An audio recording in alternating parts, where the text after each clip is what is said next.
So আমাদের first পরিচয়টা হচ্ছে একটা পেজের থ্রুতে। ওর একটা পেজ আছে, সো ও পেজটার অ্যাডমিন। তো করোনার মধ্যে অনেক ফ্রি টাইম, ওই সময় আমরা পেজে অনেক কমেন্টস করতাম, আমি আমার ফ্রেন্ড সবাই মজা করে করতাম। তো তারপরে একদিন আমার একটা ফ্রেন্ড আমাকে ওর পেজের জন্য একটা লোগো বানিয়ে দেয়, সেই জন্য ওকে আমি নক করি, তারপরে সামহাউ কথা হয়। হ্যাঁ, ফার্স্ট টাইম লোগোটা দিছিলাম। তো তারপর আমার ওর প্রোফাইল পিকচারটা দেখে মোটামুটি ভালো লাগছে, মোটামুটি হ্যাঁ একটু বেশ ভালো লাগছে। সো ওইরকম ইন্টেনশন ছিল না, যখন ও লোগোটা দিল তারপর মানে মনে হলো একটা রিপ্লাই করি। তারপর রিপ্লাই করার পর ওর রিপ্লাই দেখলাম, মানে একটু ভালো লাগা কাজ করতো। ফার্স্টে কখনোই ওকে আমার পছন্দ ছিল না, মানে ওই রকম ভাবে, বাট কথা বলতে ভালো লাগতো, মানে মেসেজিংটা করতে ভালো লাগতো। একদিন হঠাৎ করে আমার সাথে ও মেসেজ দেওয়া বন্ধ করে দিল, তো আর মেসেজ করে না। আমি ভাবছি যে কি হয়েছে, অনেকদিন পর গেছে যে আমাকে আর টেক্সট করে না।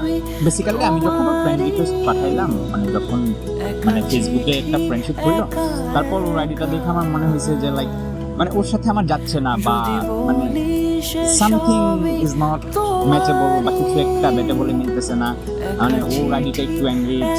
সো আমার মনে হয়েছে যে এখানে ইনভেস্ট করা মানে ওয়েস্ট অফ টাইম।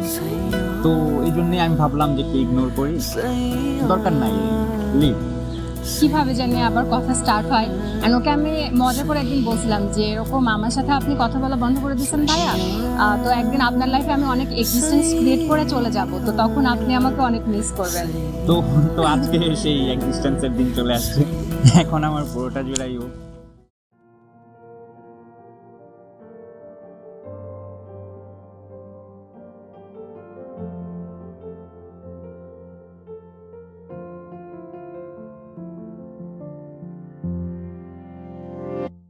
গ্রীষ্মতে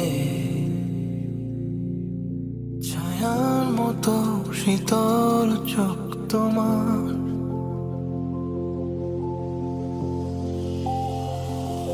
মেঘ হয়ে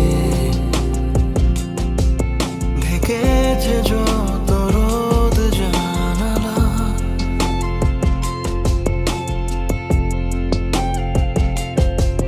হয়নি সাহস কথা বলার, তবু তোমার নামে লিখে গেছি এক চিঠি শতবার। শরতের শেষ থেকে বসন্ত পুরোটা ভেবে তোমাকে কেটে যাবে, যদি মন থেকে ডেকে দেখো আমায় পেয়ে যাবে, পেয়ে যাবে। সো সো একদিন ছেড়ে যাব, তারপরে এক্সিস্টেন্স Existence-টা ক্রিয়েশন বুঝতে করব। পারবো। যাই হোক, তারপরে এই তো এতদিন এই পর্যন্ত আসা। মজার ব্যাপার, আমাদের ওই কথা বলতে বলতে যে প্রেম, ওকে আমি কখনো সামনাসামনি দেখিনি। তো অনেকদিন পরে, মানে মোটামুটি রিলেশনশিপ হবার পরে ঢাকায় একদিন আসছি, তখন সামনাসামনি মিট হয়েছে। আর আমাদের প্ল্যান ছিল, ও আমাকে বলছে তোমার যদি আমাকে পছন্দ না হয় তুমি ব্যাক করে চলে যেও। আমার দিনটা রোজ নিয়ে আসছিল, এবং মজার কথা ও আমাকে চিনতে পারেনি। আমি তো ভয় পেয়ে গেছিলাম যে আল্লাহ, মানে ফেসবুকে কেমন বাস্তব রিয়েলিটিতে কেমন। তারপর যখন বুঝলাম যে ওইটা ওই মেয়ে না, তখন একটু রিলিফ পাইছি। তোমার সবচেয়ে ভালো দিক হচ্ছে তুমি অনেক সুন্দর করে কথা বলতে পারো। আই গেস তোমার এই কথা বলার স্কিলের জন্য আমি তোমার প্রেমে পড়ছি, যেহেতু দেখিনি। তো আর খারাপ দিক হচ্ছে খুবই অলস, কোনো কাজ ভালোভাবে করে না। একটা কাজ যদি দায়িত্ব দেয় তাহলে তোমার দিয়ে সেটা আর আমার কোনো ভরসা নেই। আচ্ছা, ওর ভালো, তোমার ভালো দিকটা হচ্ছে লাইক অনেক কেয়ারিং। তো মনে হয়েছে যে আসলে সবসময় ভালো থাকা যাবে, মানে সবসময়। ও আচ্ছা, আরেকটা কথা বলি, তোমার সবচেয়ে ভালো দিক হচ্ছে তুমি অনেক সুন্দর চিঠি লিখতে পারো।